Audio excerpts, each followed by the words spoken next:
قريب قل متاع الدنيا قليل والآخرة خير لمن اتقى ولا تظلمون فتيلا أينما تكونوا يدرككم الموت ولو كنتم في بروج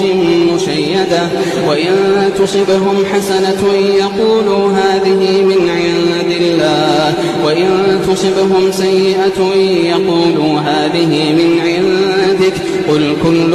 من عند الله فما لهؤلاء القوم لا يكادون يفقهون حديثا.